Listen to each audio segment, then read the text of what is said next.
आज हम महाभारत के उन 5 पात्रों और उनके विषयों के बारे में विस्तार पूर्वक जानते हैं जिनके कारण ये महाभारत का विनाशकारी युद्ध हुआ, जिनमें अश्वत्थामा, बर्बरीक, कर्ण, शकुनी और युद्ध का उद्देश्य वेदव्यास। ये सभी न केवल कथा के मुख्य स्तंभ हैं बल्कि इनसे जुड़ी गूढ़ बातें और रहस्य महाभारत को दार्शनिक और आध्यात्मिक दृष्टिकोण से समृद्ध बनाते हैं। आइए एक एक करके विस्तार पूर्वक समझते हैं। जिनमें अमरता का शापित योद्धा अश्वत्थामा पहला है। अश्वत्थामा गुरु द्रोणाचार्य और कृपि के पुत्र थे। जन्म लेते ही वह नर और देवता के बीच का जीव था। अति तेजस्वी और शिव के अंश से उत्पन्न था। वह जन्म से ही मणि के साथ पैदा हुआ जो उसे अपराजय बनाती थी। युद्ध के अंतिम चरण में जब द्रोणाचार्य मारे गए और कौरवों की पराजय तय थी, अश्वत्थामा ने क्रोधवश पांडवों के 5 पुत्रों की रात्रि में हत्या कर दी। यह एक नीति विरुद्ध कृत्य था क्योंकि युद्ध दिन में लड़ा जाता था और बच्चों को मारना अधर्म माना जाता था। तो कृष्ण ने उसे शाप दिया कि तू हजारों वर्षों तक जीवित रहेगा, तेरा शरीर कभी स्वस्थ नहीं होगा, तुझसे दुर्गंध फैलेगी, लोग तुझसे दूर भागेंगे, तू मृत्यु की याचना करेगा लेकिन तुझे मुक्ति नहीं मिलेगी।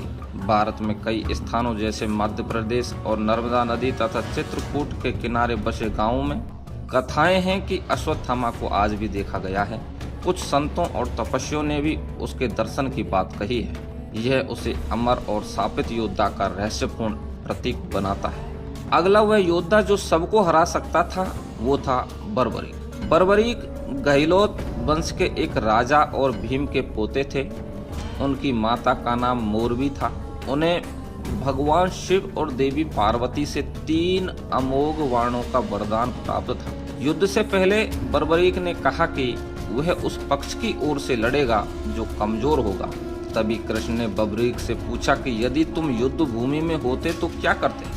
उसने कहा, मैं पहले कौरवों का साथ देता क्योंकि वे कमजोर होंगे, फिर पांडवों को और अंततः मैं अकेला बच जाऊंगा।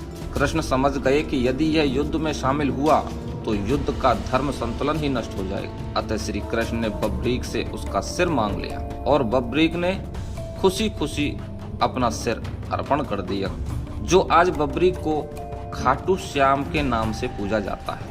मान्यता है कि उन्होंने अपने कटे हुए सिर से महाभारत का पूरा युद्ध देखा था। अगला है सूर्य पुत्र कर्ण, लेकिन वो नियति का शिकार था।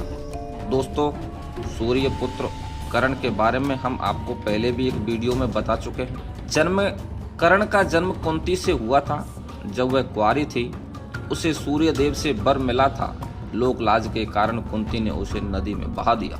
कर्ण जीवन भर सूत पुत्र कहलाया, जबकि वह पांडवों का ज्येष्ठ भाई। वह सबसे योग्य और दानवीर योद्धा था, लेकिन उसकी वफादारी दुर्योधन के प्रति अंत तक अडिग रही। जब युद्ध से पहले कृष्ण ने उसे उसकी सच्चाई बताई और अर्जुन से युद्ध न करने को कहा तो कर्ण ने कहा, मैं जानता हूँ, लेकिन मैंने जो वचन दुर्योधन को दिया है मैं उससे हट नहीं सकता। कृष्ण ने कर्ण से कहा, तू सबसे महान योद्धा है, लेकिन तुझे समय और परिस्थिति ने कभी न्याय नहीं दिया। कर्ण का जीवन विरुद्धताओं से भरा था।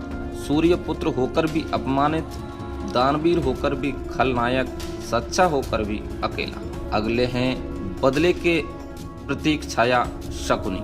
शकुनी गांधार नरेश सुबल का पुत्र और गांधारी का भाई था। उसे सामान्यतः नकारात्मक पात्र माना जाता है। एक कथा के अनुसार जब हस्तिनापुर ने गांधार के राजा को बंदी बनाया तो शकुनी के सामने उसके भाइयों को मार दिया गया, केवल उसे जीवित रखा गया। शकुनी ने शपथ ली थी कि वह कौरव वंश का नाश करेगा। उसने धृतराष्ट्र की अंधभक्ति और दुर्योधन की लालसा को हथियार बनाया। उसके पास विशेष पासे थे जिनमें उसके पिता की अस्थियां भरी थी, जो हमेशा उसकी बात मानते थे। शकुनी को यदि विलेन माने तो उसका उद्देश्य समझ में नहीं आता है, लेकिन यदि उसे एक रणनीतिक बदले की मूर्ति माने तो उसका चरित्र अधिक गहराई वाला प्रतीत होता है। और अंतिम है लेखक, ऋषि और साक्षात दृष्टा वेदव्यास। वेदव्यास पाराशर ऋषि और सत्यवती के पुत्र थे। उनका असली नाम कृष्ण द्वापायन था। वेदों का संकलन और विभाजन उन्होंने ही किया, इसलिए वेद व्यास कहलाए। वे न केवल महाभारत के लेखक बल्कि स्वयं उस कथा के भागीदार भी थे।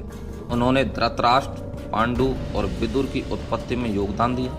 महाभारत उन्होंने भगवान गणेश से लिखवाई, जो बिना रुके तब तक लिखते रहे जब तक वेद व्यास बोलते रहे। कई विद्वानों का मानना है कि महाभारत केवल अतीत की कथा नहीं बल्कि एक भविष्यवाणी है, जो प्रत्येक युग के नैतिक पतन और पुनः उत्थान की कहानी है। गीता जो महाभारत का हृदय है, वेद व्यास के माध्यम से ही संसार को प्राप्त हुई। वे महाभारत के माध्यम से यह दर्शाते हैं कि धर्म केवल बाह्य कर्म नहीं बल्कि आंतरिक संतुलन है। अश्वत्थामा अमरता और शाप की परस्परता, बब्रीक शक्ति, त्याग और साक्षी का संतुलन, कर्ण नीति, परित्याग और असली नायक, शकुनी बदले की चतुर प्रतिकीर्ति।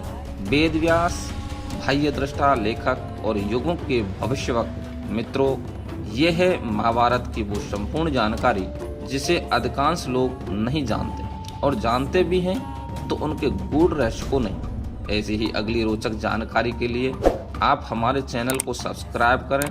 जय श्री कृष्ण।